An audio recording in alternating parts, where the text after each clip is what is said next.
Bien, buenas tardes, Carlos. ¿Cómo estás vos? Bueno, estoy bien, nada más que bastante viejo comparado con todos los que veo acá, ¿eh? Ya vamos a llegar, Carlos. No te apuré, que ya te vamos a alcanzar. No, no se apuren en llegar, no se apuren, Igual, disfruten la edad que tienen. escuchame, ¿cómo era lo que estabas contando recién? Que fue una semana muy feliz para vos. Sí, porque yo a la gente de Banco Hipotecario no la veía desde hace 60 años y a mis compañeros de rugby tampoco. Les había perdido pisada. Así que en esta semana, o sea, gracias a ustedes lo encontré a Nícora y después lo encontré a Horacio Mercado bajo una investigación en Facebook de mi señora, ¿no? Que es como una detective, localiza a cualquiera. Ahora, Carlos, voy a borrar mi Así apellido que, entonces, por la duda. este, y bueno, estuvimos hablando por teléfono, por WhatsApp, así que nos hemos encontrado y nos hemos encontrado a su vez con la vida de cada uno a través de esos 60 años. Y qué cosa, ¿no? Que tiene el rugby, porque 60 años después están hablando como si fueran desde ayer. Claro, porque, o sea, nosotros en realidad vivíamos en Ciudad Evita en los años 50. Éramos una ciudad eminentemente futbolera. Hablar de rugby o ver una pelota ovalada era algo extraño. Yo creo que nadie había visto nunca una. Pero yo viajaba al centro, hacia Plaza de Mayo, que era donde trabajaba mi padre, y pasaba por una casa deportiva y veía una pelota ovalada en la vidriera que estaba ahí, y era la única que tenían. Y veía las camisetas de rugby, que eran muy particulares porque eran a franjas horizontales, de los clubes que en esa época estaban en la UAR en la primera división. Entonces se me ocurre hablar con mi padre y él me dice que él había jugado al rugby en los años 30 y pico en el sur de Mendoza. Miren a dónde se jugaba el rugby. General Alvear, al sur de Mendoza. Habían dos equipos, dos clubes. Bueno, le dije que quería la pelota, me la compró. Era yo y mi hermano, yo le llevo un año a él. Así que empezamos a jugarlo entre los dos con esa pelota y entró un vecino nuestro que era un gran jugador de fútbol, que por supuesto no quería ni hablar del rugby, que era Horacio Mercado. Entonces entre los tres jugábamos en los campitos que estaban enfrente, ¿no? En los potreros, digamos, como una especie de tocata porque no daba para más. Y así fueron interesándose otros compañeros del secundario, en esa época teníamos 15, 16 años, y formamos los Viking Rugby Club.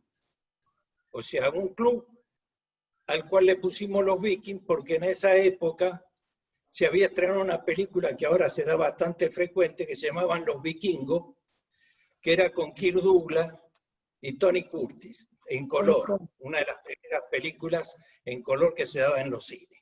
Cuando Y los la puedan, veíamos bastante sanguinarios y todo eso, entonces decidimos poner los Viking Rugby Club. Por supuesto que no llegábamos ni a 7, al principio éramos 3, 4, pero se fueron sumando de a poquito, algunos probaban, no les gustaba, otros sí, hasta que conseguimos integrar, nunca integramos los 15. Llegábamos a 14, a veces 13, así que cuando íbamos a jugar amistosos, con Lomas, en Temperley, o en esos lugares del oeste y del sur, por lo general hasta nos prestaban un jugador. Y llegó un momento en el año 59 que hacemos un amistoso con Banco Hipotecario, que estaba muy cerca ahí, porque era donde antes estaba, donde ahora está el mercado. O sea, la cancha estaba ahí, al lado de la autopista Richeri. Así que cuando pasábamos con el colectivo, para ir al centro, eso veíamos los palos. Entonces dijimos, acá se juega el rugby, así que vamos a ver si hacemos un amistoso. Y fuimos, hicimos un amistoso, por supuesto. Banco Hipotecario tenía una sola división, pero eran gente que había jugado en otro club y se habían integrado y nos pasaron por arriba, ¿no? Pero López Barrio, que era en esa época el capitán de rugby, digamos. Sí. ¿Alguien me preguntó algo? No, se le activó el micrófono a Luis, a Hugo, perdón. Bueno, entonces jugamos ahí y nos invitaron, dijeron, bueno, ustedes que son poquitos, ¿por qué no se funden con nosotros? Y tenemos la 4ª división y la 3ª de clasificación, que era contra la que habíamos jugado. Bueno, dijimos que lo íbamos a pensar, tuvimos un tercer tiempo muy largo, fue como hasta las 11 o 12 de la noche, bailando, qué sé yo, disfrutando. En esa época se tomaba mucho moscato, ¿no? Así que salimos todos medio mareados y, bueno, hablé yo con el resto de mis compañeros, que ya para esa época habían algunos que ustedes han conocido o han jugado durante algún tiempo ahí, como Nícora, entró Barbona, Betanzo, en fin, el Pájaro, que jugaba de ala, y hicimos una votación y tuve que desempatar porque yo era el presidente del club, donde terminó en un empate. Entonces yo tuve que desempatar, así que por un voto decidimos ir al Banco Hipotecario y fundimos con él. Y cambiamos la camiseta. Dejamos la camiseta de olivo, que era la que usábamos nosotros, porque representaba lo que los vikingos suponían, que era la agresividad, la sangre, en ese momento. Así que nos integramos como una 4ª división. Y entonces ya ahí Banco Hipotecario pudo hacer 3 divisiones, entre suplentes de la 3ª de clasificación y algunos que aparecieron con nosotros ahí.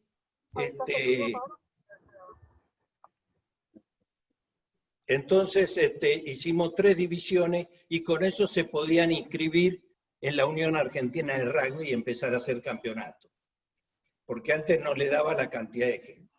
Y el alma mater de todo eso en el Banco Hipotecario en esa época era López Barrio. López Barrio venía de Gimnasia de Esgrima de Buenos Aires. Para esa época, cuando entramos nosotros, ya era un veterano de casi 50 y pico de años. Y como era gordito, y la cabeza parecía un huevito, todos le decían Pepín Cascarón. Pepín Cascarón era una revista infantil en esa época de Quinterno, o sea, el que hacía Paturuzú. Así que estaba de moda el nombre, y entonces mucha gente la apodaban, cuando tenían un poquito de volumen, ¿no es cierto?, la apodaban Pepín Cascarón. Así que a él le quedó eso, y empezamos a partir de ahí a jugar. Y de ahí salieron varios que se fueron después a otro club, ¿no? O sea, fueron emigrando con el tiempo. Por ejemplo, Mercado fue a la primera de obra sanitaria, muchos fuimos a Veromama, que estaba en Liniers en esa época, con la cancha cerca de donde está San Cayetano. Ahí tenían la cancha Veromama, ahora está en la Ferrere, o por allá bien cerca de González Catán. Sí. Claro. Así que, bueno, eso es un poco el resumen de por qué entro yo ahora como invitado por ustedes. Escuchame, Carlos, pero ¿la camiseta de dónde había salido, la de Vikings? ¿La habían comprado la de Olivos o era igual a la de Olivos? Sí, no, la compramos, no, claro, en esa época costaba mucho porque se acuerdan que las camisetas llevaban hombreras, entonces no las hacía cualquiera. Y a nadie le interesaba hacernos una camiseta a nosotros que fueran 10 camisetas, 15 camisetas. Entonces teníamos que adoptar algunas de las que ya estaban y comprarla en la casa de deporte. Y optamos por la de Olivo justamente por los colores. Al ser horizontales, ¿no es cierto?, el naranja y el negro, bueno, todos decidieron de que esa representaba un poco a los vikings, con el tema de la muerte, la sangre y toda esa pavada. y pantalón blanco, que los pantalones de esa época eran con bolsillos, medios, era un pantalón, digamos, como un bermuda casi, ¿no? Carlos, te paso una pregunta porque estabas hablando de los colores de la camiseta. Esa camiseta original, te habla Damián Gianoli, amigo de los chicos y del club.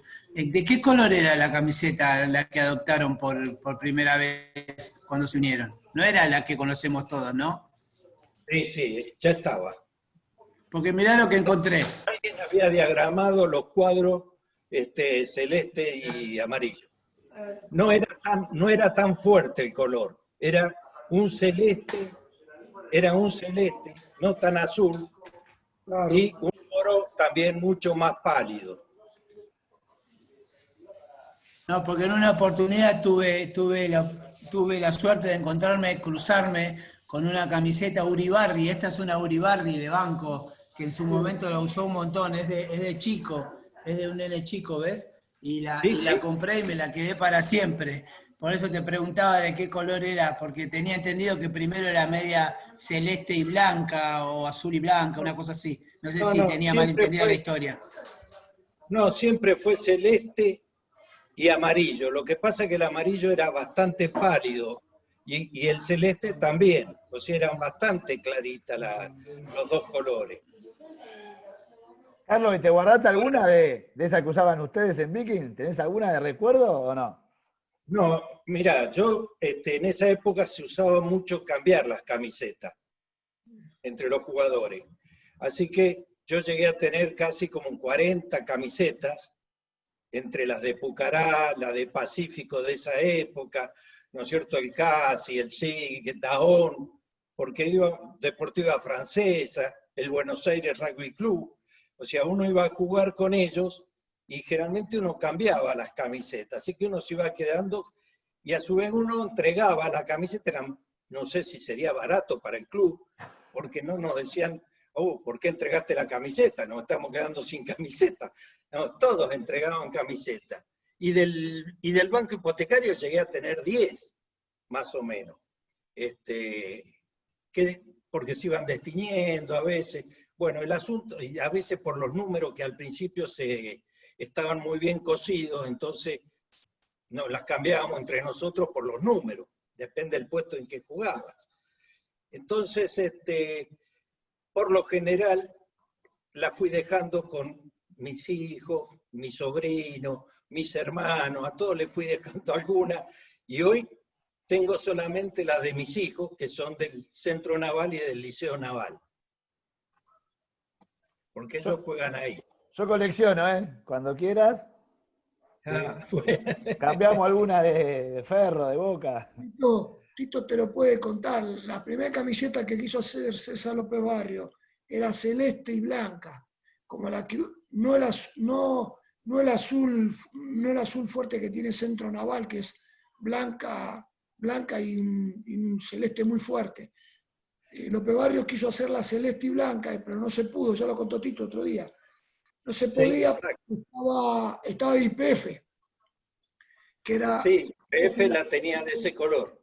Claro, entonces ahí opta por el otro color del escudo, porque el escudo que nosotros usamos, ese escudo que está abajo de todo, que es Club Banco Hipotecario, ese escudo aparece en el año 80 en la gira, porque hasta ese momento se usaba un escudo que era mitad celeste y mitad blanco, con las letras en oro arriba, que era el Club del Personal de Banco Hipotecario Nacional. Así era el escudo del club. Y Rugby optó este escudo cuando fuimos a la gira a Europa. Y sí, generalmente es como vos decís, cuando los clubes hacen gira, siempre hay modificaciones de la vestimenta, después por el recuerdo que deja justamente el tour.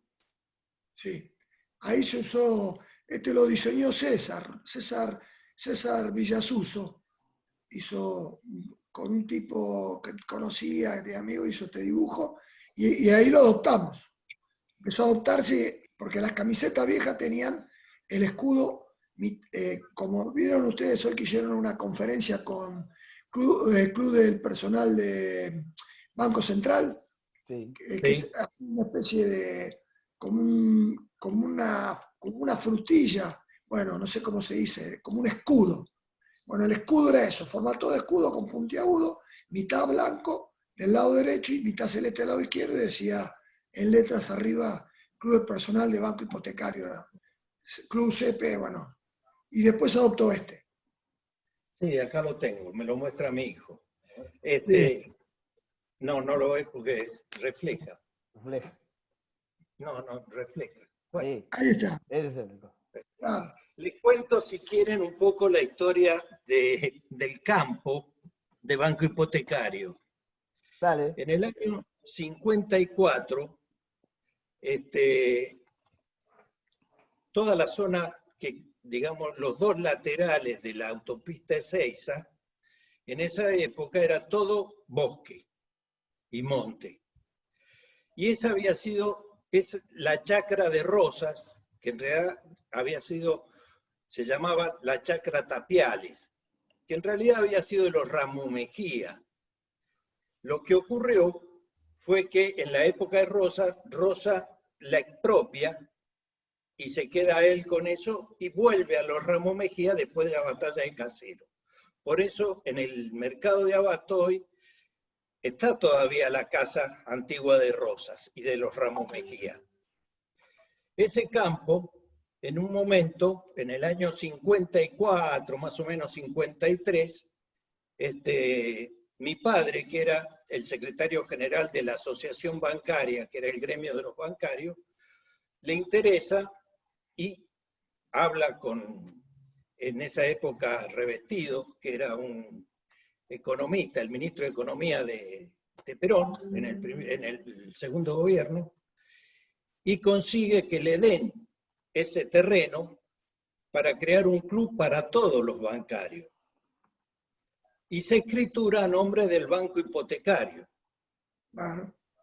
Después del 55, con todos los vaivenes de la Revolución del 55, directamente se queda para siempre el Banco Hipotecario con ese terreno, ¿no? Había una pequeña casita al principio que se amplió y se hizo un chalet muy bonito que hacía como sede central del Banco Hipotecario. Y había una sola cancha, ¿no?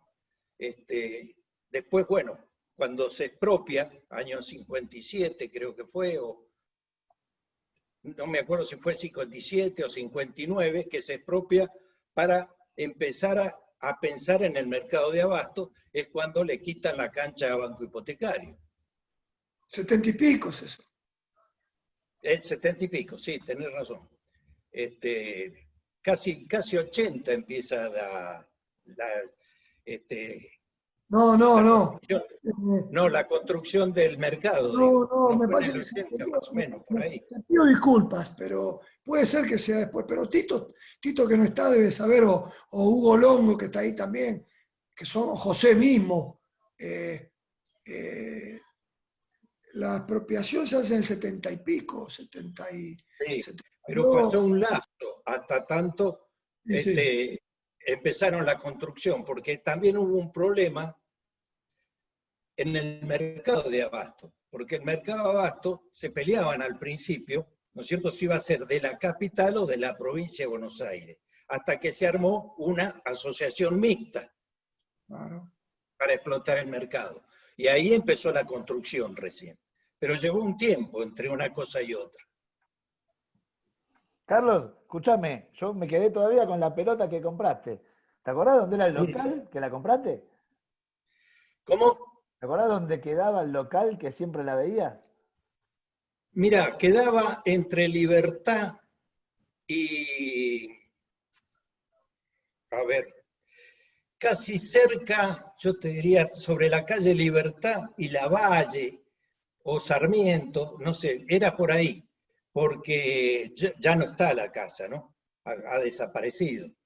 Pero era una esquina media en Ochava, porque estaba Diagonal Norte y eso que la cruzaba por ahí, así que tomaba una Ochava, me acuerdo, y yo caminaba por ahí hacia Plaza de Mayo.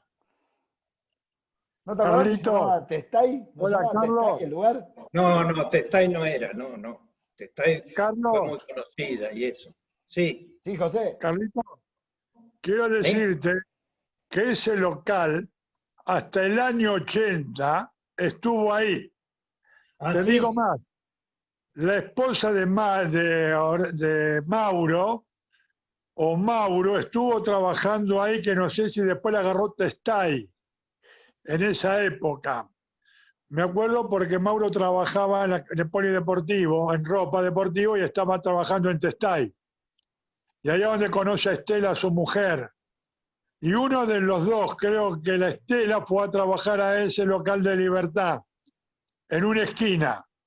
Exacto. La La ochava campera, yo tenía una campera que Luis Pérez se debe de acordar de todos los colores, que me veían de la luna, verde con azul y amarillo fluorescente, que la había comprado en esa esquina. Se llamaba El Mundo de la Pesca, algo, tenía un nombre raro, un nombre compuesto, ¿no? Cosa así era, Luis, ¿te acordás? No era una casa que vendía tipo alpine, era tipo alpine. Vendía de todo. Ropa para alpín, viste, para esquí, Sí, alpín pero esquí. Sería una casa de esas deportivas que sí, tienen vendía cosas para todos camping los también. deportes. Escuchame, Carlos, ¿y quién los entrenaba a ustedes? Que vos dijiste ahí que empezaron a hacer tocata y eso, y después eran 14, 13. ¿Quién los entrenaba? Bueno, o sea, cuando nosotros compramos el reglamento, nos pusimos con Mercado y mi hermano, los tres ahí a ir tratando de descifrar todo lo que decía el reglamento. Pero una cosa es saber el reglamento y otra era cómo practicar las jugadas y hacer todos los movimientos clásicos del rugby, ¿no es cierto? O sea, sí, te explicaba el scrum, pero después había que hacer el scrum, ¿no es cierto? Y cada puesto del scrum había que aprenderlo. Los tacles había que tener una técnica para aprender a taclear, ¿no es cierto? Y eso el reglamento no figuraba nada, así que yo tenía un tío que había jugado en Universitario de Mendoza, en la selección de rugby de Mendoza, y cayó en esos días de visita. Entonces nos enseñó las técnicas que ellos tenían para aprender a taclear, aprender a patear, o aprender a armar el scrum, el line-out y todo eso. Y con eso nos fuimos quedando. Por ahí empezamos a innovar un poquito, porque siempre varias cabezas piensan más que una, y entonces aprendimos alguna otra técnica. Por supuesto, todo muy lejos de lo que se usa hoy. Y nos pasábamos 6, 7 horas entrenando 3 veces por semana, ¿no es cierto?, en el campo. Así que así fuimos, entrenándonos entre nosotros mismos. No teníamos un DT. Y cuando fuimos a Banco Hipotecario, sí estaba Pepín Cascarón, que sí, él tenía la experiencia de gimnasia y esgrima, de cómo entrenaban y todo eso.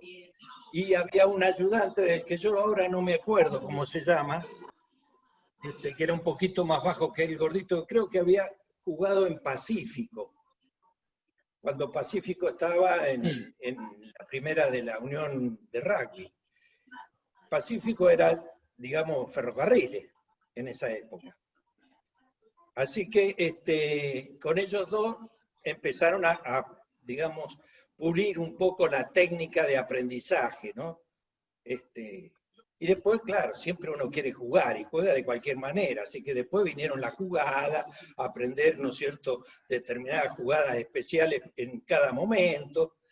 Y bueno, eso lo fuimos aprendiendo con ellos que ya eran grandes. Nosotros teníamos 15, 16 años, así que no dábamos para mucho, pero ellos sí.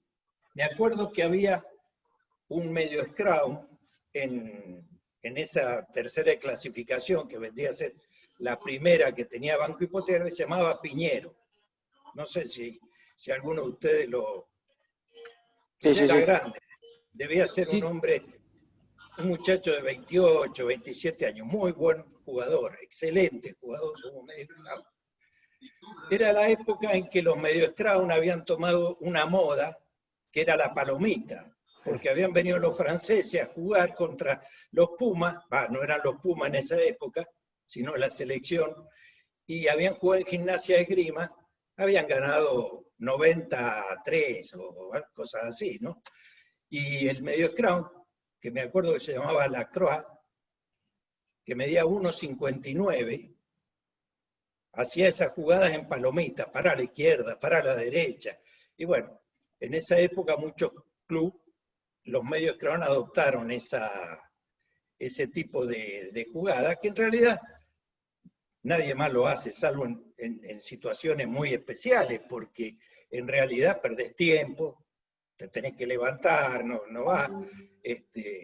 Hoy se juega mucho más rápido, las reglas han permitido unas jugadas mucho más rápido que antes. Antes era bastante lerda el juego del rugby, ¿no? Carlos, ¿te acordás la cancha de Vikings? ¿En qué año la armaron? ¿Como cancha ya de Mira, rugby?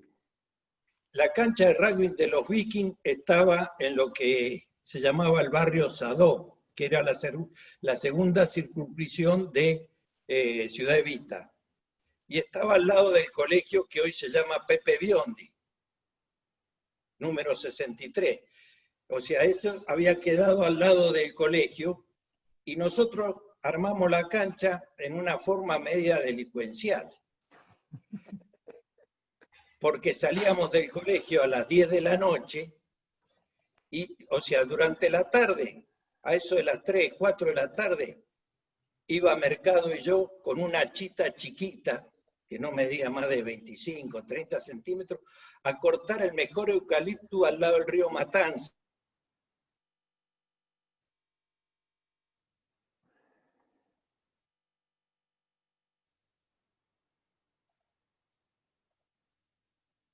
¿Me escuchás, Carlos?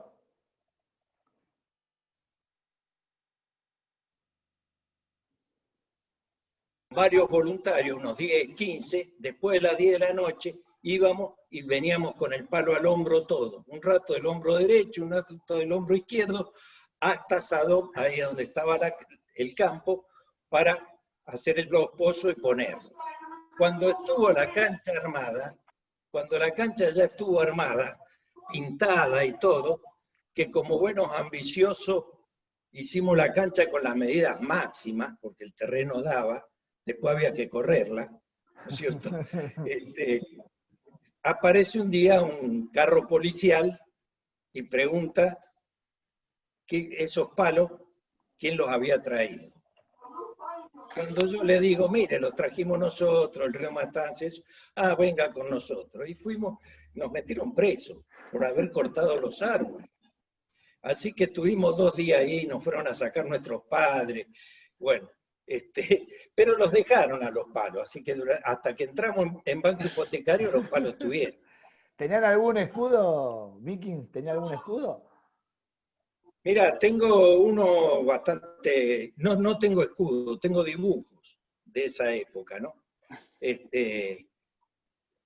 Medio, digamos, ¿viste la marca Rover de los autos? Sí. El inglés. Es un barco vikingo. Si la han visto, es un barco vikingo visto de frente. Bueno, eso lo voy a mandar. Les voy a mandar un escrito y algunos dibujos, ¿no? De eso. ¿Y de qué jugabas, Carlos, vos? Cuando se conformó Vikings, me imagino que habrás pasado por todos los puestos, pero ¿de qué jugaste? No, yo siempre fui, mientras estuve acá en Buenos Aires, fui medio esclavo. Era el suplente de Piñero en esa época, ¿no? Así que, porque yo mido unos 60 y pico, así que no da para mucho. Después, cuando yo me fui a ver Omama, Barbonas pasó a ser medio esclavo, que jugaba de primer inside. Nícora jugaba de segundo inside. Teníamos un wing, Ostraica. Ostraica, nosotros decíamos Gary Grant porque era idéntico al actor. Y tenía una patada formidable, donde era capaz de meterla entre los palos, pateando desde las 25 nuestras. Así que, y en esa época teníamos una jugada que era jugar hacia él como Winnie. Cuando llegaba a él la pelota, él la pateaba en una cross hacia el otro touch. Muchos años se usó esa jugada, se llamaba Ostraica durante muchos años. Bueno, esa la inventamos siendo los Vikings. Y a López Barrio le gustaba esa jugada. Claro, había que tener un win de este lado que estuviera despierto y supiera dónde iba a caer la mujer, era correr, agarrarla y entrar, ¿no? Así hizo muchos tries Pepe Pesini. Después, cuando jugaba de win, porque era muy rápido, se la daban al win del otro lado, se la cruzaban y Pepe, que era un cohete, try de Pepe. ¿Cómo llamaba? O sea, vos lo conociste. Ostraica se llamaba la jugada. Ostraica. Por eso. Ostraica, No, por la el- jugada se empezó- Ostraica. Ostraica era él, el que la pateaba. Claro, Claro. Y Ahora la entiendo. jugada, nosotros la habíamos bautizado Jesusa. Jesús. No sé También, por qué. sí, también le decía Jesusa. Claro, así le llamamos a ella. Y él era el que la pateaba. ¿Vos jugaste con él? No, yo no. Pero yo Ah. jugué al club cuando esa jugada existía ya. Sí. Y bueno, sí. Sí, decime, Carlos. No, vos. Escuchame, tenés ahí vos tenés dos hijos, ¿no? Uno que juega y uno que se hizo referee. Mirá, yo tengo 5 hijos. Una sola mujer y los otros 4 jugaron al rugby todos. Y uno En se el hizo Manuel referee. Belgrano de los Maristas, en el Centro Naval y en el Liceo Naval. Fernando, Sí, con respecto a esto, ¿le puedo hacer una pregunta? sí, dale, Fabián. ¿Qué tal? Soy Fabián Tascheret. Carlos, te quería hacer una Sí. pregunta. ¿Vos? Vos, tu padre. Sí. Tu padre jugó conmigo. Sí.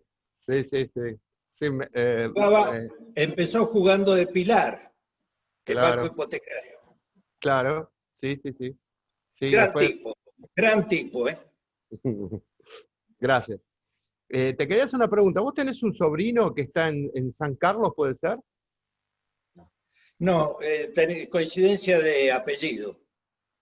Ah, porque una vez vino a jugar San Carlos acá a Banco, y vino él y decía que en realidad él había empezado a jugar en Banco Hipotecario, al rugby, jugaba con Gabriel Terzi, y bueno, y después jugaba en la Colonia que se hacía en el verano, después terminó jugando, después se fue a San Carlos, no sé, por alguna cosa, pero creo que te nombró a vos en algún momento. Yo creo que alguna cosa de parentesco me parecía que me había nombrado, por eso te preguntaba. Mirá, yo tengo un primo que era hijo de ese que nos vino a dar las clases de táctica o de entrenamiento de técnicas, digamos, de tackle y todo eso, que le dije que era de Mendoza, que tuvo un hijo que vivió acá, pero yo le perdí pisada hace muchos años, porque cuando mi tío se divorció, estaba casado con una chica boliviana que era sobrina de Banzer, del general Banzer. Y cuando se divorciaron, ellos volvieron a Bolivia. Entonces yo creí siempre que este chico se fue a Bolivia. Pero si vos decís que él creía que tenía un parentesco, a lo mejor era él. Sí, me decía que él tenía un pariente que había sido fundador de Banco Hipotecario, así que... Entonces sería él. Mira, yo eso lo ignoraba totalmente. Acá Ahora es encontramos familiares, ¿eh? Sí, ahora es ¿Eh? preparador físico de San Carlos. Mira vos, es bueno saberlo, porque siempre, así como me reencontré con Mercado y con Nícora, siempre reencontrarse con alguien es muy grato, sobre todo a esta edad que somos tan nostálgicos todos, ¿no? Carlos, ¿te acordás el primer partido que jugaron ya cuando se unió Viking con Banco, como Banco, contra quién fue? Mirá, creo que los primeros partidos que hicimos coincidieron con los campeonatos de Seven. Y fuimos al Seven de Casi y al Seven de Daón. Y salimos bastante bien en esa época. Fuimos con 2 o 3 equipos, con nombres, viste, habíamos puesto algunos nombrecitos muy peculiares, ¿no? Medio divertidos. Así que el primer partido yo creo que lo hicimos contra Lomas, me parece a mí. ¿De 15? El ¿Ya de de 15. 15? Ah, de 15. El primero de 15, ojo, donde jugábamos ya los Vikings y Hipotecario juntos. Pero ya Hipotecario había jugado antes partidos amistosos. Así como nosotros fuimos a jugar, habían ido otros antes. Está bien. ¿Sabés, Carlos, que por todo lo que contás, veo que es una familia de rugby? Desde tu viejo, de tus parientes, hasta tus hijos. ¿Cómo viven el rugby ahí? ¿Qué es el rugby para toda la familia? Mirá, yo diría que últimamente, cuando han ya por un problema tal vez de edad y todo eso han dejado de jugar, se ha convertido en polideportivo, o sea, les gustan el automovilismo, ¿no es cierto?, el básquet, todo eso. Pero mientras jugaron, solamente se hablaba de rugby. Yo fui entrenador de las juveniles del Centro Naval y en Puerto Belgrano también cuando estuve de pase allá, en la base. Así que siempre, digamos, lo primero que hacían cuando podían caminar era agarrar una pelota de rugby. Así que el fútbol llegó ya muy tarde acá. No, ya los chicos ya habían dejado el rugby por distintos motivos y entonces con sus amigos, ellos a veces jugaban picaditos de fútbol. Pero si no, el rugby reinó siempre acá. No había otra cosa. ¿Y tenés nietos, Carlos? Sí, tengo 2 varones, pero son muy chicos todavía, ¿no? Uno tiene 5, 4 años, así que tiene pelota, pero todavía no. Sí, Pero ya tiene pelota. Y el otro, que ya es más grande, anda en los 10 más o menos, 9, 10, le gusta más la computación. Ese ya se despega de lo que es el rugby. Se agarró un celu. Pero han jugado mis sobrinos también. Ojo, tengo un sobrino que juega ahora llegó a la primera de Cuba y ahora ya dejó por la universidad y todo eso, pero estuvo jugando en la primera de Cuba. El padre también jugó al rugby. Sí, en realidad vos sabés bien que en las universidades y los colegios secundarios, sobre todo los colegios privados secundarios, llevan el rugby. Así que es muy común encontrarse con gente que ha jugado al rugby en todos lados. Carlos, te tiro las 2 últimas y después le digo a los chicos a ver si quieren preguntarte algo. ¿Te recordás algún partido de ese partido que te recuerdes? Como decís vos, que ahora ya sos grande y capaz que tenés algún recuerdo o algo de ese partido que sigas recordando. Mirá, yo recuerdo uno que se jugó, pero no lo armamos como banco hipotecario, sino que era un intercolegial en esa época de secundario. Ya estábamos en 4º año, 5º, y casi todos los que jugábamos en los Vikings, que jugaban en el banco hipotecario, armamos con otros que jugaban en Veromama y en algún otro club, armamos un equipo de 15 para jugar como seleccionado en ese intercolegial. Y le ganamos abultadamente a Gimnasia y Esgrima de Buenos Aires, en esa época. Y yo, con mi 1,63 más o menos, le hago un tackle a un segunda línea que tenían ellos que medía más o menos 1,90, bien morrudo. Y le hago el tackle, vuelo por el aire, cuando él cae al suelo, vuelo por el aire y caigo arriba del brazo de él, que lo tiene así, te quebré en 2 partes el brazo. Todo el mundo se reía de que un chiquitito así le hubiera roto el brazo a semejante individuo. Ese partido me acuerdo porque fue un partido donde la Jesusa fue digamos, el tanteador en sí, porque lo sorprendíamos a cada rato con esa jugada y llegamos, pero a algo de 60 y pico. Acuérdense que en esa época el puntaje de los tantos eran mucho más acotados. 3 y 2. ¿Sí? 3 valía el try y 2 valía la conversión. Sí, así era. Y No, bueno, nombre, no, ese nombre.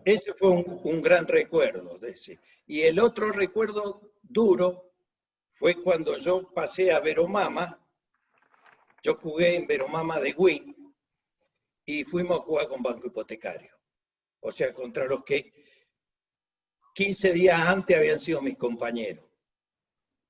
Y donde podían me daban una, no me la perdonaron nunca. Y recibía patadas por abajo, cachetazos por arriba. Después en el tercer tiempo todo se arregló, todo anduvo bien. No habrá estado el buzo ahí, ¿no? No, ¿Eh? todavía no. No, pero había otros picantes en ese. Ahí no te No, pero hicieron. en ese partido Talleré me protegía, le decía a los tipos, che, párenla, no sigan. Bueno, Sí, pero fue. saliste ileso por lo menos. Sí, no, y después en el tercer tiempo nos divertimos todos, se olvidó el tema. Siempre me decían, ¿por qué no volvés? ¿Por qué no volvés acá? Pero yo justo, digamos, ya llegaba fin de año, terminaba la temporada, yo me recibía de perito mercantil y me fui a estudiar a la ciudad de Córdoba. Así que ya no. Y en Córdoba jugué en el Jockey Club de Córdoba y en la Asociación Cordobesa de Volante. Así que seguí ahí, después, bueno, cuando pasé otra vez a Buenos Aires, quise recibirme, así que durante los 2 años que me quedaban no jugué. Y cuando entré en la Marina como médico, fui a Puerto Belgrano y a la Escuela Naval, ahí jugué. Pero esporádicamente, porque era cirujano, y llegó un momento que dije, no puedo venir todos los lunes a operar hecho bolsa, ¿viste? Estaba todo lastimado, los dedos todos, ¿viste? Que como se te pone. Bueno, Carlos, ¿notaste algún cambio del rugby de acá al de Córdoba? no, yo me adapté rápidamente, se jugaba muy igual que acá, ¿eh? Yo lo que sí me acuerdo que estaba haciendo en ese momento el servicio militar, y yo lo hacía en la brigada de paracaidistas que está en Córdoba. Y entonces tenía un estado físico impresionante, entonces jugaba la primera y jugaba después en la intermedia que venía atrás. Así que era capaz de jugarme los 2 partidos y sin ningún problema, por el estado físico que tenía. Pero se jugaba igual que acá, ¿eh? En Gaby, cambio, ¿querés? Tucumán era muy agresivo. Tucumán eran, que me disculpen, pero eran muy sucios en esa época. Nosotros fuimos a jugar con la Asociación Cordobesa de Volante a Tucumán, jugaban muy bien, pero te daban caña. Nosotros, Carlos, tuvimos la posibilidad de hablar con el Chapa Branca, acá una charla que tuvimos con él, y nos dijo, viste, que bueno, los Pumas con Francia se mataron. Dice que los otros más peligrosos eran los tucumanos. Dice que con Tucumán era terrible. Pero vos sabés que los tucumanos, entre ellos, entre los equipos de Tucumán, también, y juegan en canchas que son un desastre. O sea que cuando vos caes, te raspás todo, te golpeás con los rebordes de los pozos, ¿viste? Que hay. O sea, ahora tienen unas canchas un poco más lindas, ¿viste? Usan algunas canchas de fútbol y los clubes han mejorado, pero para esa época, jugar con los tucumanos era, te pegaban ellos y te pegaba la cancha. Gaby, ¿querés preguntarle algo a Carlos? Sí. Carlos Gabriel, Sí, Gabriel. ¿cómo está? Cuando hablé con usted me había dicho que el primer partido que habían jugado los Vikings completo fue con Monte Grande, ¿no? Sí, con Monte Grande, perdón. Yo dije Loma recién, ¿no? Sí. Me equivoqué. Sí. Monte Grande. Y con Monte Grande. Y después quería ver si puede contar cómo es que fue, porque creo que me había dicho, la primera sede así del club fue en San Fernando, ¿no? Y después pasó a La Matanza. ¿Quién? El club. El Club Banco Hipotecario. Antes creo que tenía una casita en San Fernando. No, yo por lo menos nunca conocí nada de Ah, hipotecario en San Fernando. Siempre la conocí ahí donde hoy está el mercado. claro, claro, claro. Conozco la nueva porque he ido con mi hijo que es árbitro. Él ha ido a arbitrar y yo he ido a ver partido, acompañándolo a donde están ahora. Claro, claro, claro, porque creo que la primer casita de como banco, como sede así, si fuera una sede chiquitita, había estado primero en lo que es hoy el Centro de Educación Física de San Fernando, y bueno, y después lo que usted contó, que fue el campo de deporte, que ahí ya se escrituró a nombre de Banco Hipotecario. Claro, claro, claro. Lo que pasa es que los clubes de la Ribera, como le decimos nosotros, ¿no es cierto? O sea, por ejemplo, el Cuba de acá de la universidad en La Cava, ¿no? Liceo, Centro Naval, Olivo, todo eso eran precarias al principio. O sea, no estaban escrituradas ni eran propiedad de los clubes. Claro. O sea, iban tomando las tierras que se avanzaban sobre el río, ¿no es cierto? San Fernando tenía la facilidad de hasta la isla y todo eso, así que no sería raro que Banco Hipotecario le hubieran concedido, no como patrimonio, sino hacía préstamo, algún terreno o algo para que se iniciara como club. Y al tener el otro después tan grande como era el que está ahí en el mercado, porque ese era enorme. Claro, ¿y sabe por qué López Barrio le ofreció a ustedes y no a otro club integrarse? No, nunca lo supe. Yo creo que se dieron 2 o 3 cosas, ¿no? Una, que estábamos muy cerca. O sea, Ciudad Vista y el Mercado Abatuste, la Richeri los comunica en 5 o 10 minutos están, ¿no es cierto? El segundo motivo que creo que fue el hecho de que hicimos muy buen rapport en ese tercer tiempo. O sea, hicimos mucha química hubo entre los Vikings y Banco Hipotecario.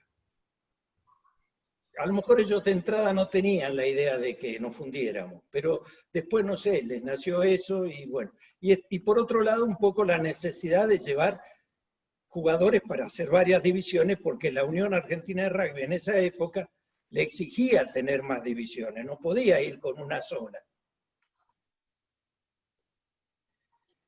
Pero eso Claro, lo deduzco yo, ¿eh? Lo deduzco yo, no es que me lo dijeron o lo...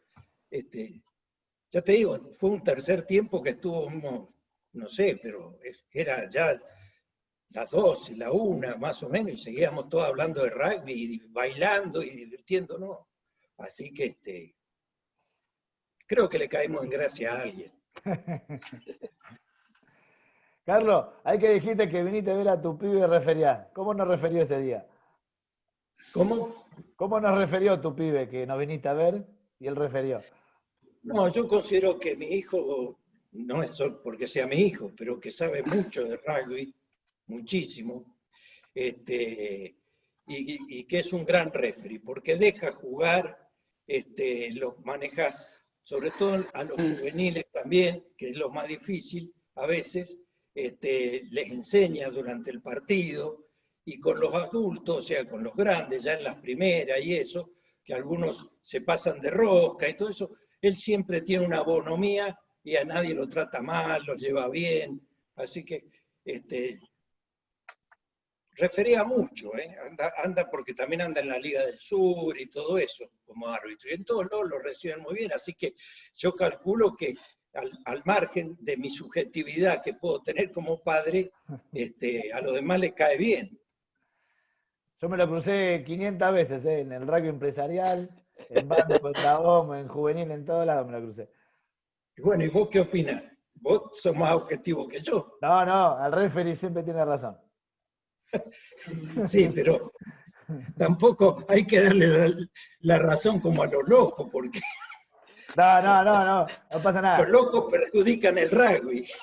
No, lo más importante es que es buen pibe, nada más. Después se puede equivocar o no, lo importante es que es buen pibe, se nota que es buen pibe y que viene de una familia justamente, como comentás ahora, de rugby.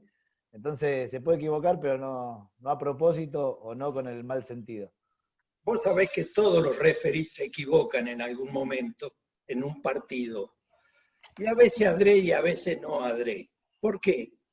Porque si no, a veces no lo podés dejar jugar o el partido se torna feo. Entonces, vos tenés que a veces disculpar algunas cosas. El que está del otro lado, que está como espectador y mira eso y dice, se tragó tal cosa o se tragó tal otra. No, no se la tragaron. La dejan para que puedan jugar o para equilibrar o por cuando ven que está medio violento el partido, tratan de no violentarlo más. O sea, pero los de afuera a veces, y muchos que no conocen bien las reglas, vos viste que las reglas cambian a cada rato, todos los años están cambiando.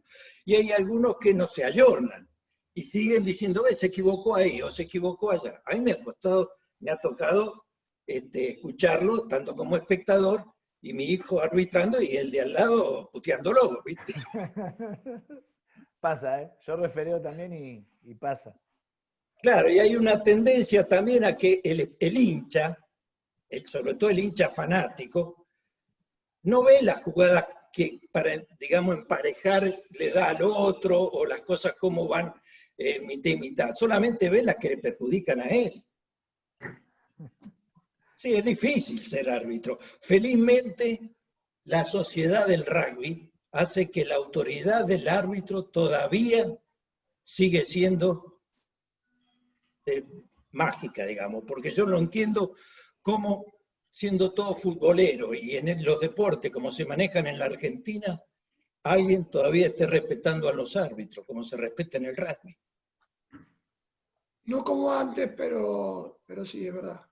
No como antes. Sí, sí, es así. Antes un árbitro sacaba a un tipo de la cancha, le decía al capitán local o al capitán visitante, saque a ese espectador y que se vaya. A mí me tocó jugar partidos y ver que el árbitro expulsa a una persona, sacar un tipo de la cancha, a un espectador, porque ahora no es lo que era antes. Sí, yo he visto inclusive a presidentes del club sacarlos de la cancha. En el centro naval yo he visto sacar al presidente del club porque, claro, muy fanático, el tipo grita, dice cosas, ¿viste? Y bueno, pero esperemos que eso no se pierda. Lo que pasa es que también tenemos que reconocer que nuestra cultura ha cambiado en la Argentina. Se ha vulgarizado mucho, se ha puesto grosero.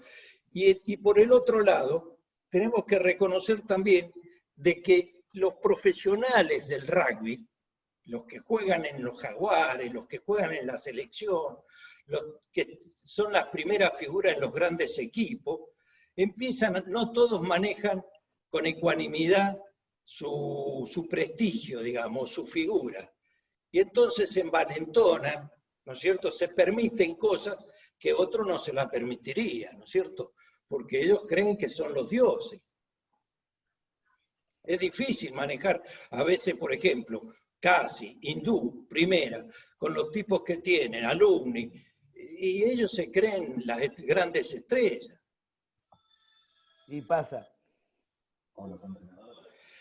Sí, te escuché ahí. Y los entrenadores a veces también, y los presidentes del club también.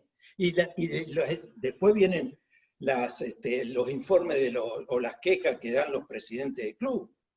O sea, se ha puesto últimamente un poquito duro, ¿no? Y sobre todo de que los árbitros no es como antes, que dependían de la Unión o de la URBA, sino que en general ahora esto de que el individuo va, tienen que pagarle entre los dos equipos, y todo eso lo tienen demorado ahí hasta que tienen ganas de pagarle, el otro se quiere ir y no se puede, porque si no, no le paga. Es como si la Unión se hubiera lavado las manos como Pilato y dijera, arréglense, muchachitos, los árbitros. Y por eso no vamos a tener árbitros tampoco en la Unión Internacional. Sí. Con esta cultura así del arbitraje, no. Pero lo bueno, Carlos, es que tal vez se desnaturalizó un poco afuera de entrenadores, dirigentes, público, pero lo importante es que dentro de la cancha se sigue respetando al referee. Sí, pero todo forma parte del rugby. Sí. No hacemos nada con que los jugadores sean caballeros si toda la organización no es igual. Hay momentos donde la UAR se ha transformado, depende de los presidentes y eso, en pequeñas mafias que manejan el sistema. Y más ahora que hay mucha plata en juego. Sí. Antes no había tanto dinero. Antes era más por amor al arte, por el amateurismo, ¿no es cierto? Ahora, sí, ahora hay plata. Entonces, las idas, las invitaciones afuera, ¿no es cierto? Todo concurre a que se ponga un poquito como en la selva, ¿no? Y todo suma a veces. Cuando hay dinero en el medio, es complicado. Ustedes saben que todas las asociaciones deportivas tienen ese problema hoy en día. La de tenis, ¿no es cierto? Hasta en la de polo, que no ocurría, está ocurriendo ahora. Ha ocurrido en el automovilismo, ha ocurrido en casi todos los deportes, en el hockey, en el básquet. Sí, es complicado el tema. Hay que luchar por mantener esa columna fuerte de filosofía del caballerismo. Y no hablemos de lo que ha ocurrido con algunos jugadores, el delito que han cometido, ¿no? Y que le da mala fama al rugby.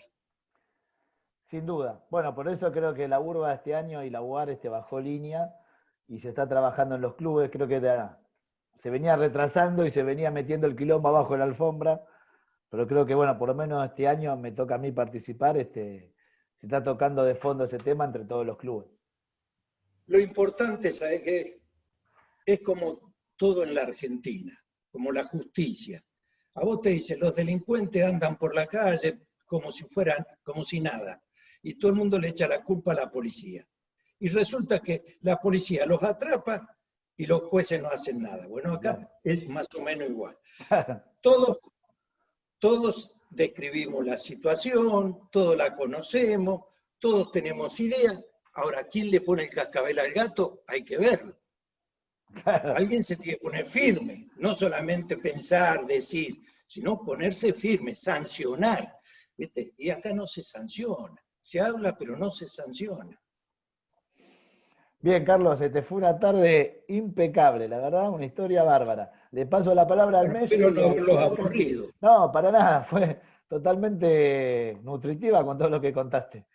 Le paso la palabra siempre al Messi y al Flaco. Carlos dijo... Luis, para un cachito que le paso la palabra a los chicos. No, te quiero contar una anécdota del Moscato. Sí. ¿Cómo es? Tengo una C. La del Moscato. Lo del Moscato viene porque el que tomaba Moscato, el que era gran tomador de Moscato, era el César López Barrio. Él era tomador de Moscato, él tomaba Moscato siempre. Entonces, de ahí viene la tradición, cuando él estaba en vida, que en el tercer tiempo de banco y en el almuerzo o en la reunión, siempre había Moscato. Sí, pero te cuento que yo iba a los bares a la noche con mis compañeros a hablar de cualquier cosa y todo el mundo tomaba Moscato. Y la gente que iba a trabajar hacía una paradita al salir de las estaciones de tren, pasaban por el kiosco, se tomaban un Moscato y seguían al trabajo. Claro, la pizza con Moscato se tomaba, la pizza de cebolla y queso con Moscato. Era una tradición. Pizza y faina. Claro, pizza y faina con Moscato. Pero en mi hipotecario, el Moscato, el gran precursor alcohólico del Moscato era César. Bueno, disculpa que conté la anécdota porque, ¿sabes qué pasa? César es un pedazo del club, ¿viste? Pero ¿y qué te parece? Si fue el que creó todo. Él lo creó todo. Está bien que, vamos a ser sinceros, era poco objetivo. López Barrio, si bien era un apasionado del rugby y todo eso, tenía hijos y entenado. Siempre. Siempre chocaba. Casi todos los que se fueron del club fue con una pequeña pelea con él. Yo me fui peleándome con él. Mercado se fue peleándose con él y así. Y Talleré era el que trataba de amortiguar, de parar, y nos agarraba y nos decía, bueno, muchachos, cálmense, bueno, no, por favor. Había tipos que a último momento no entraban a la cancha, a veces culpa de Barrios. Era muy autoritario, sí.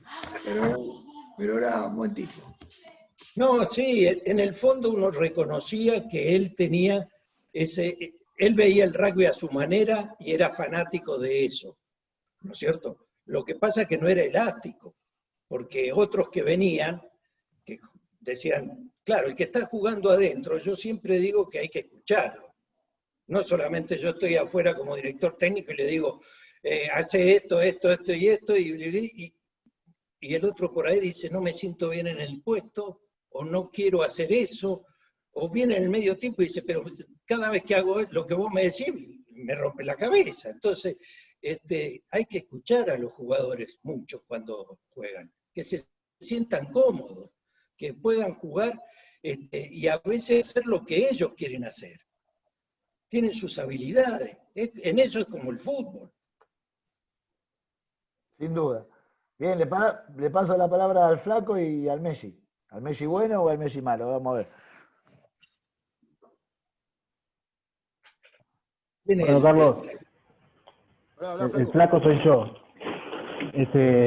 Nada, primero que nada, que gracias por enseñarle al entrenador que tiene que escuchar de qué quiere jugar cada jugador, porque a mí me puso de pilar, segunda línea, tercera línea, apertura. Ya no sé qué hacer. Así que muchísimas gracias por eso.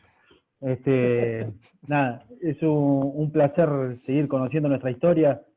Está espectacular para nosotros. Estamos muy contentos con todo esto. Reencontrarnos con nuestra historia pura, porque sin duda sin ustedes nosotros no estaríamos hoy acá. Así que nada, muy feliz con eso. Fui uno de los que tuvo la posibilidad de hablar con su detective privado. Así que también me mandó alguna foto y todo. Muy interesante. Mándale un saludo de parte de todo Banco Hipotecario. Muchísimas gracias a todos por participar. Gracias. Hola, ¿cómo va, Carlos? Mi nombre es Juan, yo soy jugador del plantel superior de Banco Hipotecario hace muchos años. Así que Sí. bueno, le quería agradecer por la tarde que nos brindó, un lujo, un placer escucharlo. A nosotros los fanáticos que me pasa a mí, creo que a muchos que somos fanáticos de Banco Hipotecario, nos encanta saber de la historia, nos encanta escuchar nombres, así que anécdotas y un montón de cosas que bueno, que a nosotros nos llena el corazón para los fanáticos de Banco Hipotecario. Así que bueno, agradecerle de corazón y bueno, está invitado cuando quiera a Banco Hipotecario a comer, a lo que usted quiera. Está invitado.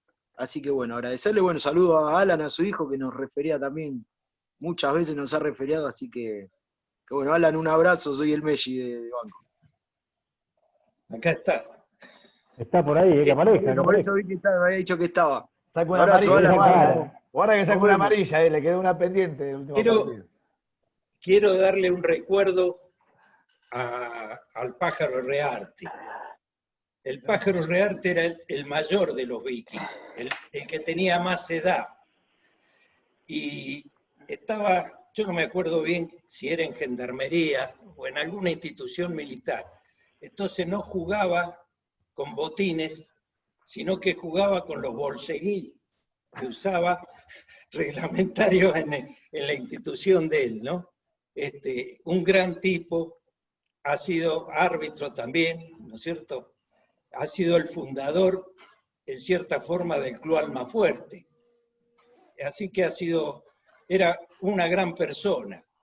De joven le decíamos el pájaro loco, porque como ustedes, no sé si va al club ahora, estará canoso, pero tenía una cabellera enorme y los pelos todos parados, ¿no es cierto? Así que era bastante divertido verlo jugar, entre esos botines, ¿no es cierto? Sí, igual, Y la cabeza con el pelo a lo loco, metía miedo, o sea, y jugaba de ala, así que los mediocrones le rehuían bastante. Carlos, vos sabés que lo tuvimos acá en este ciclo de charlas, fue uno de los que estuvo y contaba que iba con los zapatos esos que mencionás.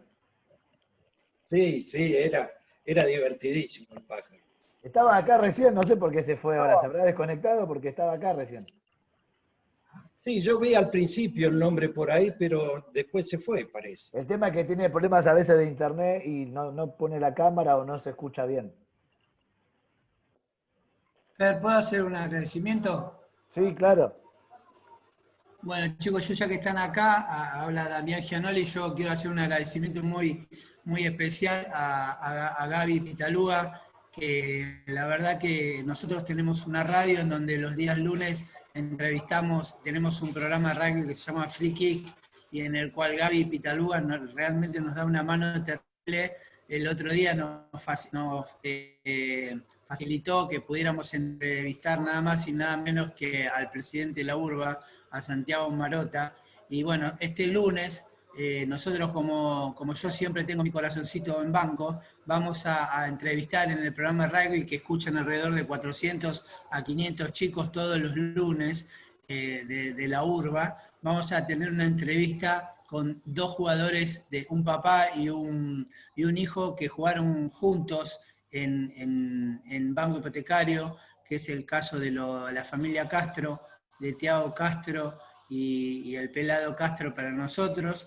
Y también vamos a tener la presencia de un jugador que pasó por Banco Hipotecario y que su hijo juega en San Cirano, que es Tantor, el hijo es Chicho Jaime, y unas chicas que jugaron junto a mamá e hija en Catamarca. Así que todo esto se lo quiero agradecer personalmente a Gaby, que nos facilita, por intermedio de sus contactos, por ahí poder entrevistar a presidentes de otros clubes, y también a Pablo Esquiva y a Carlitos Causa, que nos dan una mano terrible en esto. Así que no quería dejar pasar la oportunidad para agradecerle a los 3 que nos ayudan tanto a difundir los valores del rugby. Gracias, Fer.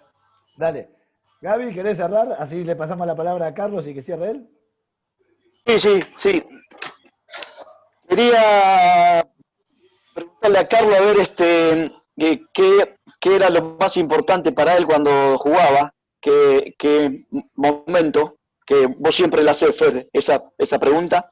Está bien que él, no sé si llegó a jugar en el club, si jugó en el viejo, pero bueno, qué era lo más lindo, y si se acuerda, cuando se unieron, ¿cuál fue el primer capitán del club? ¿Cuál era el nombre? El primero, porque cuando se unieron entró a la UAR. Antes no jugaba Banco Hipotecario sin los Vikings. Mirá, yo era el capitán de la división de la cuarta por la edad que teníamos, y yo creo que Piñero era el capitán de la tercera de clasificación. Ajá. No estoy seguro si era él, porque había otro pilar al lado de Talleré que también había jugado bastante, así que no me acuerdo si uno era el capitán y el otro el subcapitán o algo así en esa época. Pero hay un libro en la UAR donde están toda la historia de todos los equipos y todas las divisiones que jugaron. Pues yo me acuerdo que en una época lo tenía yo ese libro, donde figurábamos, yo creo que habrán sido los 4 o 5 años posteriores a que nos unimos. Yo tuve ese librito, que después se lo presté a alguien y nunca más volvió, ¿no? Alguien lo tendrá como recuerdo. Pero figuraban todos los jugadores. Hoy debe seguir siendo igual, seguramente, ¿no? Así que ahí sí se puede en la Unión buscar quién era el capitán del primer equipo de rugby que hubo. Carlos, y lo más lindo que le gustaba, que era entrenamiento, los momentos previos, el tercer tiempo, el partido, en aquella época. Y se disfrutaba todo. Yo creo que es muy difícil decir, porque el entrenamiento es pesado. Uno reconoce de que ir a esas horas que normalmente se va a entrenamiento, que es durante la noche, en pleno invierno, el sereno, el frío, la llovizna, es un poco torturante, pero bueno, uno sabe que lo disfruta porque está con los compañeros, con los amigos, y a su vez está ensayando cosas y está manejando todo el ideario de lo que vamos a hacer en la fecha siguiente a la que jugamos. O sea que ahí es donde uno prepara la táctica, la técnica, todo lo vamos armando. El partido es por lo que estamos todos, ¿no? Todos disfrutamos el partido. El partido en sí es lo que nos llevamos en el alma, ¿no? si bien después espiritualmente está, digamos, la bandera, que es la camiseta, ¿no es cierto?, el club, las instalaciones, pero el partido es, digamos, la causa fundamental de que nosotros estemos en una cofradía de rugby, es jugar, para eso estamos, para jugar. Y el tercer tiempo, yo creo que nos lo merecemos, todos los que jugamos nos merecemos unos terceros tiempos, pero como eran antes, porque ahora son muy rápidos y a veces los jugadores de los dos equipos no se juntan, están comiendo su sanguchito, cada uno alejado, no se habla. Antes eran verdaderas cenas, verdaderos asados, con baile después. Entonces se mezclaban todos y cada uno hablaba con uno. Y terminábamos todos medio borrachitos, abrazados, divirtiéndonos. Y a veces nos llamábamos, inclusive en distintos clubes nos llamábamos por teléfono. Íbamos a jugar, por ejemplo, con San Cirano, y uno decía, che, el domingo vamos allá, vamos a jugar con ustedes, y qué tal, y están todos, y el otro contestó, y hablábamos. Hoy eso yo veo que ya no está. José, Sí, es así, hoy no hay mucho contacto entre los jugadores, entre el celular y lo rápido que pasa el tercer tiempo, eso se perdió. Sí. Claro, uno ve que el tercer tiempo se quieren ir todos. O sea, terminan y se quieren ir todos. Hasta hay veces que no hay tercer tiempo, porque toman el pretexto de decir, y tenemos que viajar 200 kilómetros, tenemos que viajar 100 kilómetros, entonces salimos ya, porque si no se hace muy tarde, qué sé yo. Antes nos quedábamos, ya te digo, hasta las 10, 11, 12 de la noche, iban con las novias, con las esposas, con los hijos y bailaban todo mezclado, se bailaba toda la música que estaba de onda. Hoy eso yo veo que ha disminuido mucho. Yo le quiero agradecer, bueno, al Pájaro, que lo había nombrado Carlos, porque Pájaro es el que siempre nombró a los hermanos Ulloa, a usted que es el mayor, y al menor que fue el que me dio el teléfono, y me pasó el teléfono de Alan, y me dice, llamalo a Alan, que es el hijo, que es referee, del que supuestamente fue nuestro primer capitán en los Vikings. Entonces, bueno, un poco contarle al grupo cómo habíamos llegado, agradecerle al Pájaro, agradecerle a Carlos por esta tarde que nos ha facilitado, que había cosas que nosotros no sabíamos, de todas las historias que está contando, y bueno, comprometerlo a Carlos, que dijo que iba a escribir unas líneas y que seguramente de la historia que estamos escribiendo, despacito, sin ningún apuro, bueno, y agradecerle a Alan que fue con quien hice el contacto para llegar a Carlos, ¿no? Ahí está el primer escudo de Vikings. Ahí está, lo estaba mostrando Carlos.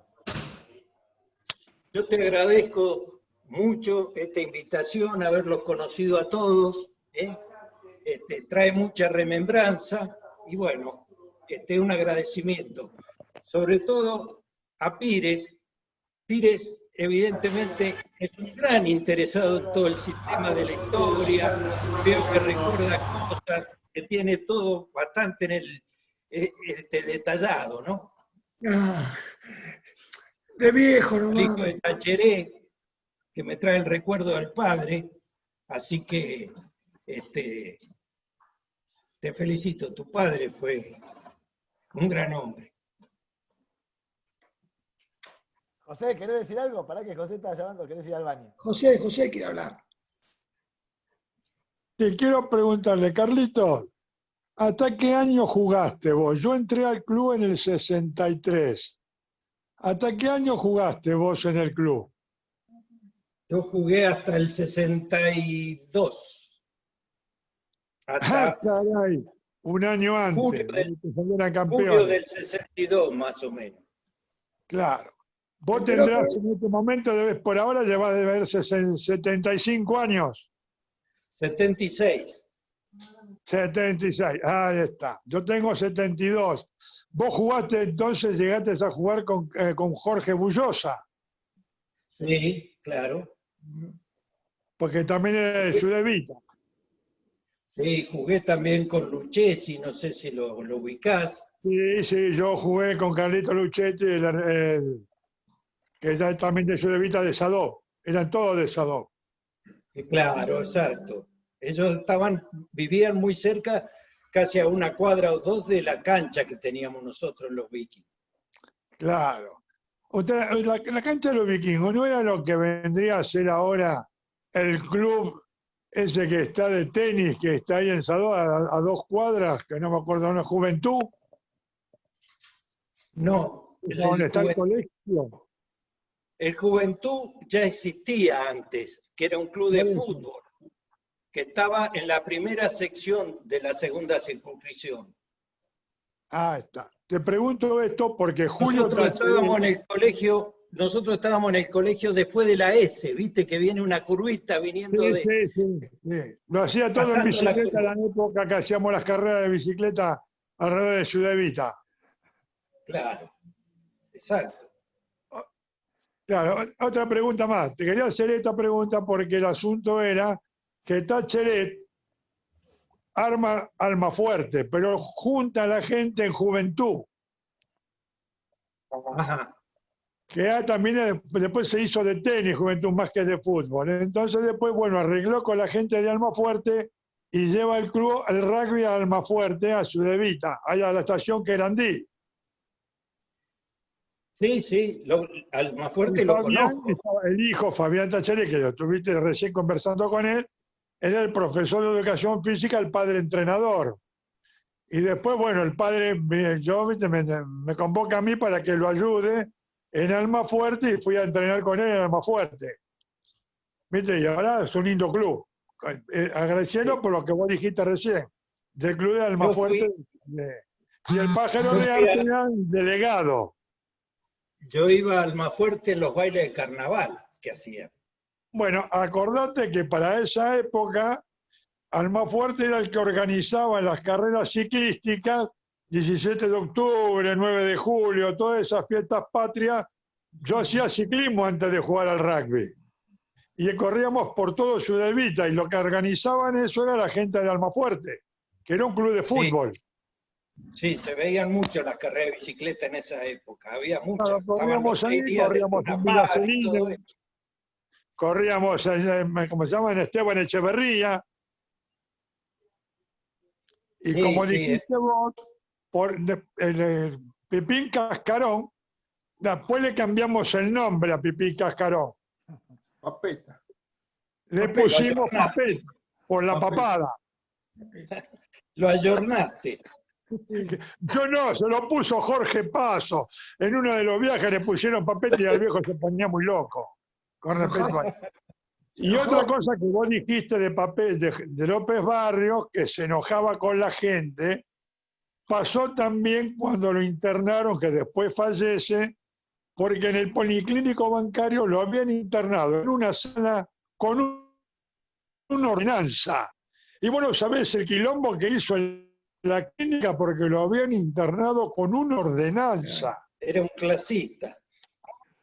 De que vos decías que todos los que se peleaban con López Barrios se iban del club, cosa que Tácheret, que siempre ponía paño frío, también se fue.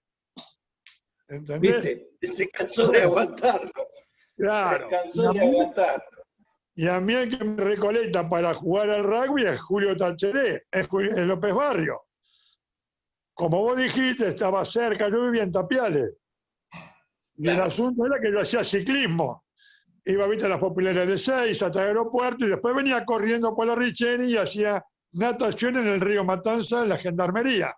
¿Te acordás que estaban los recreos? Sí, además en el río Matanza aprendimos a nadar todos porque venían las grandes inundaciones. Claro, las grandes inundaciones llegaban casi hasta la autopista. Nos tirábamos del puente y íbamos a aparecer 500 metros más abajo. Y aparecíamos en la salada.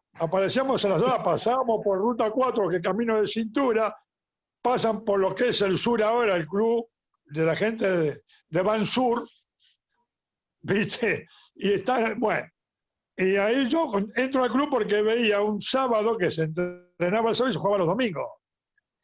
Entro al club porque vi que se estaban agarrando trompadas. Digo, ¿y cómo nadie se mete? ¿Viste? La tranquera era el chalecito donde vos decís, era el chalecito, la sede central era el chalecito. La pista de baile, que era la pista que estaba pegadito ahí nomás. Claro. Y allá era el chalecito. Y después estaba la cancha, la única cancha de rugby era en el fondo, que era una de rugby y una de fútbol. No había otra cosa. Pero se jugaba poco el fútbol. Sí, se jugaba, en el fútbol casi no había, lo jugaba el banco. ¿Y te acordás el vestuario? Sí. ¿Te acordás del Bueno. Gordo Ruiz, el Colorado Gordo Ruiz? Vos lo conociste porque estuvo hasta que se fue, hasta el 71. Del club nos fuimos en el 70. El Gordo Ruiz era el que peleaba por las camisetas, ¿no? Iba recogiendo Claro, las camisetas en el piso, que le tiraban todos después cuando iban a las duchas. Entonces quedaban las camisetas embarradas, hechas pelotas ahí, y él decía, ¿por qué tengo que venir yo? Teníamos la Surribarri esa que pesaban toneladas. Y eran con la hombrera. Claro, como vos decías antes, cuando vos aprendiste a jugar, a mí me pasó lo mismo, que yo le preguntaba cómo se jugaba esto y él me dice, es muy fácil. Corres para adelante, la pelota va para atrás y cuando la tiene el contrario la tenés que derrumbar sin hacerle zancadilla. Eso era así aprendí a jugar yo. Claro, si no había técnicas para enseñar nada de nada. Después, y como vos decías, claro, y como vos decías, nosotros hablábamos, yo por ejemplo, que tampoco teníamos técnica de juego, aprendíamos de los contrarios, hablábamos con los contrarios de cómo entrenaban y era lo que hacían, y bailábamos con las novias de ellos, porque yo él tenía 16 años, y bailábamos con las novias de los jugadores que venían. En San Albano, ¿viste? Jugábamos, nos quedábamos hasta las 4 de la mañana los domingos. Así que vos fíjate, no, era una espectacularidad que ahora se perdió. Se perdió porque los tiempos son más rápidos, ¿no? Una cosa es así. Pasa que pelado, si ahora bailamos con la novia de los contrarios, no va a terminar bien el tercer tiempo, ¿eh? No, esto fue corto, esto fue corto. Se perdió por animar a los contrarios, pelado, que le robó a las novias. No, no es así. Vos te perdiste en esa época. San Albano tenía una particularidad. El primera línea, el pilar, era el encargado del buffet y por eso se hacían los terceros tiempos largos. ¿Te acordás, José? Claro, sí, bueno. Eso sí, la primera línea era el buffet, que no me acuerdo el nombre. Después estaba Magou, que era el pilar derecho, y el hooker era Levín. Magou, el hermano de Magou de San Albano, sí. Magou era el que estuvo en Loma después. Sí, sí. Alex Magou era el pilar derecho, que era una Alex Magou, ese era espectacular. Yo bailaba con la mujer de él, con la primer mujer, que era referee de hockey. Era terrible esa mujer. De la cabeza, che. Si me invitan, déjame hablar. Bueno, si no me callo la boca. Hoy no está el buzo, hoy no está Mauro. Esa parte me toca a mí. Lo que pasa es que en esa época, en el grupo. La comida era más barata.